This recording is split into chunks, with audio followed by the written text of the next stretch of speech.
You're mid-sentence, explaining calmly, clearly, why something they said hurt you, and by the time the conversation ends, you're not talking about what they said anymore. You're defending your right to have brought it up at all. That fold in your chest, that loop your brain gets stuck in afterward, replaying, rewording, trying to pinpoint where you lost the thread. You walked in knowing exactly what happened. You walked out wondering if any of it did. What you just experienced has a structure. It has steps. It runs the same way every time, and by the end of this video, you'll see every single one of them. Because the reason it works so well is the same reason you can never explain it to anyone afterward. This tactic doesn't look like manipulation. That's not a flaw in how you see it. That's the whole design. Imagine a conversation where the floor keeps shifting under you, not enough to fall. Just enough that you can never plant your feet. You adjust. You compensate. You keep reaching for level ground. And the entire time the other person is standing perfectly still, watching you stumble, asking why you can't keep your balance. Your brain is wired to trust consistency, especially from people close to you. When someone's words and their tone and their behavior don't line up, your mind doesn't reject them, it rejects itself. It assumes the error is internal. That's the exploit. And the tactic you're about to see runs on that exploit like an engine. You're not losing your grip. Someone is deliberately making the map not match the territory. That feeling of going crazy isn't a symptom, it's the product. It's what the mechanism is designed to create. So let me take it apart for you, piece by piece. Picture this. You're with your partner, Tuesday night. They said something dismissive about a project you care about. You remember the words, the tone, the slight eye roll. It landed. You didn't say anything in the moment, but the next day you bring it up, and they say, "That's not what I said." Not defensive, not heated, just calm. Almost confused, like you just described something that happened in a different room to a different person. I said I thought it was interesting. I don't know where you're getting this. You open your mouth to respond and nothing comes out, not because you have nothing to say, because you suddenly can't tell if your version is right. The memory was solid an hour ago. Now it feels like wet sand. You're trying to hold the shape of what happened and it keeps dissolving between your fingers. Here's what just happened underneath. They didn't argue with you. They did something more precise. They offered an alternative version of reality with total calm. And your brain, wired to weigh confidence as evidence, treated their certainty as data. Their version was steady. Yours started shaking. That's the first move, the quiet rewrite. It doesn't feel like a tactic because it looks like a simple disagreement about memory. But it's not a disagreement. In a disagreement, both people know what they believe. After this, only one person does. You didn't imagine it. You never did. And you'd think that would be enough. But the loop doesn't stop there. It needs one more turn. And this next one, this is the part you can never explain to anyone who hasn't been inside it. There's a specific kind of sentence that rewires a conversation without leaving fingerprints.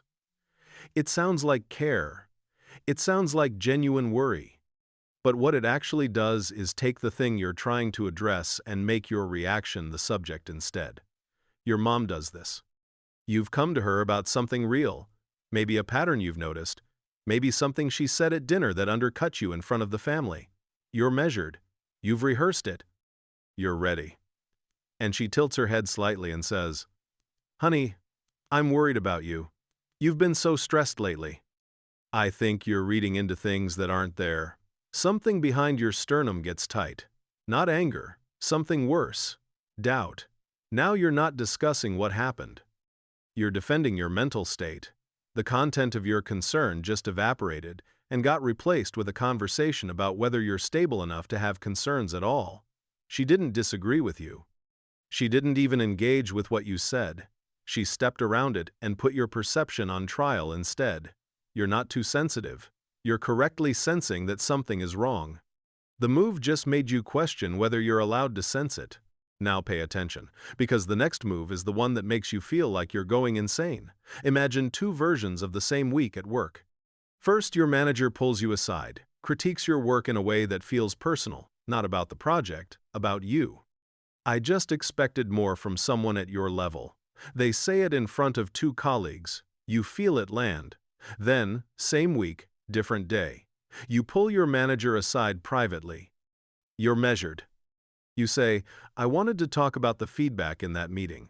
The way it was framed felt personal, and I'd like to understand what you meant. They look at you with this expression, patient, slightly puzzled, almost gentle, and say, I'm surprised you took it that way. I was trying to help you grow. But honestly, if this is how you respond to constructive feedback, that concerns me more than the work itself. Two scenes, same person in both, but look at what happened between them. You went from being the person who received unfair criticism to the person who can't handle feedback. The reversal happened in a single sentence. And it happened so smoothly that anyone watching from the outside would think your manager was being perfectly reasonable. Your thoughts start circling. Not processing, circling. Because the thing you experienced and the thing you're being told about yourself can't both be true, and you're no longer sure which one to throw out. You didn't start that fight. You tried to finish one they denied starting. This is where most people stop being able to describe what's happening to them. But I'm going to keep going. There's a silence that comes after these moments. And then, warmth. Your friend texts you that evening like nothing happened. Sends you something funny. Asks about your weekend. The tone is light. Easy. Familiar. And here's what no one talks about. This doesn't look like a move. It looks like resolution. It feels like proof that you were making it bigger than it was. But what it actually does is seal the last 3 moves shut. If they're acting normal, then maybe it wasn't that bad. Maybe you did overreact. Maybe the rewrite was just a misunderstanding, the concern was genuine, the flip was you being defensive. You replay it. You rephrase it. You re-examine it.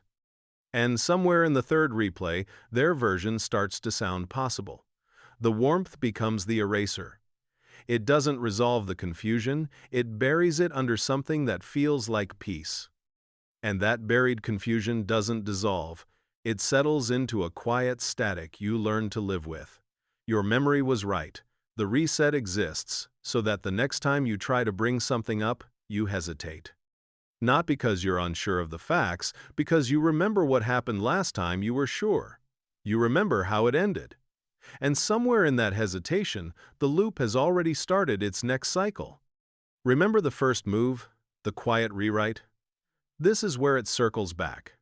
Because next time, you won't just be fighting their version of what happened. You'll be fighting your own reluctance to trust yours. Everything I've shown you so far is the setup. This last part is the lock. You're out with mutual friends. The person is there. Someone makes a joke that brushes close to something real, something connected to the pattern you've been quietly noticing for months. And without thinking, you say it out loud, something small. Something like, yeah, that happens to me. I'll bring something up and then get told it never happened. The table gets quiet for half a beat. And then the person looks at you, warm, amused, a little sad, and says to the group, see, this is what I've been talking about.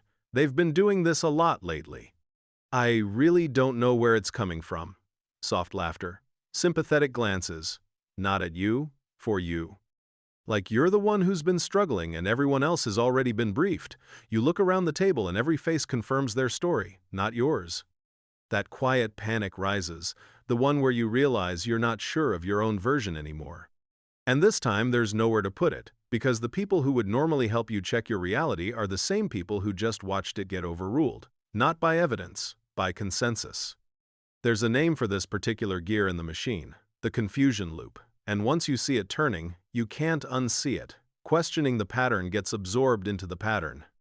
Your awareness becomes another symptom they can point to, your clarity becomes their evidence, the exit becomes the entrance, that's the lock.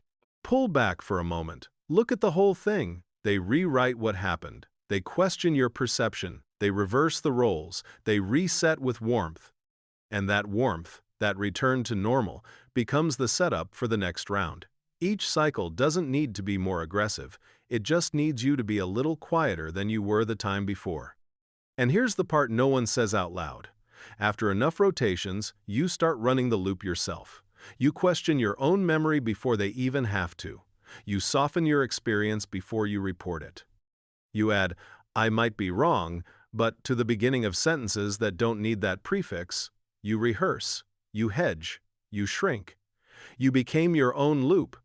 But here's what a loop can't survive: being seen, being described, being mapped, move by move, gear by gear. Confusion requires darkness. It requires you stumbling. The second you can point at each piece and say, that's the rewrite, that's the reframe, that's the flip, that's the reset, the mechanism has no place left to hide. You couldn't explain it before because it was designed to be unexplainable. You just watched it get explained. The fog doesn't work with the lights on. Which move did you recognize first? Describe the moment in the comments. You don't even have to name the person. If this is the first video of mine you've found, subscribe. Every video on this channel pulls apart one tactic you were never supposed to see. The loop is broken.